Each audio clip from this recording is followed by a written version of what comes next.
Another bunch of people that you hung out with were in the world of IP theft. Yeah. In India, is that correct? Yeah, in India and China as well. What kind of things? I mean, that's the thing that troubles a lot of North America. Yeah, I mean, that's interesting too, because the US was founded on IP theft. Like, we just took all these patents from Europe and basically commercialized them, and that was why the Industrial Revolution happened. So I think we just have stories that we tell ourselves that aren't really true. But yeah, I think what we saw in China, for example, and what was funny is actually one of the first guys I met in Beijing had been an IP lawyer for Microsoft for like 20 years. He was also a Buddhist and very Zen, and so he didn't believe in private property. And so it was just a very strange hybrid combination of person. But he was telling me, he'd sent his son to local school, and he was telling me this funny story of how he went into the school and just watched one of the exercises, and his kid is 5 or 6. And so the teacher in the classroom has everyone, she draws a car on the blackboard and says, everyone draw a car. And so the kids are drawing their cars, and his kid is drawing some crazy car with all these sort of different things, and the teacher's like, no, that's wrong. You have to draw this car.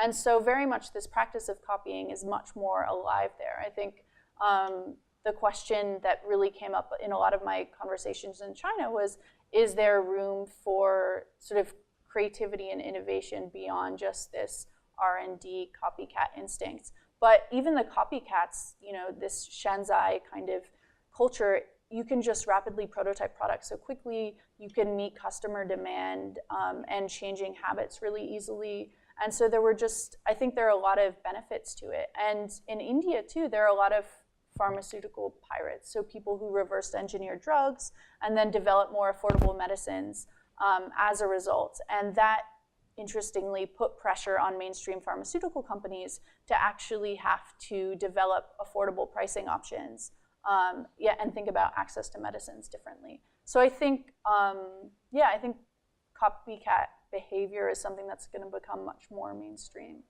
Something that companies, but it's very difficult to do in countries where patent lawyers and patent trolling is huge. How do you see it becoming mainstream? Yeah, I mean, I think patent trolling is really awful and just a waste of effort. But I do think just this focus on open innovation and is really one that is infecting every type of culture. And for me personally, I know when I have an idea or a thought or a sort of, anything, it's not necessarily me. I feel like I'm part of this collective consciousness, right? And so for me to then take sole ownership as if I am this entitled person who can own that idea, I think is just a more primitive kind of psychology. And then lots of, in history too, there are lots of examples of simultaneous innovation. So when one person went to invent something somewhere and someone else invented the same thing. So I just don't believe in a lot of, at a philosophical level, I don't believe in a lot of IP. And I think it slows down productivity and growth and often benefits multinational companies at the expense of smaller types of businesses.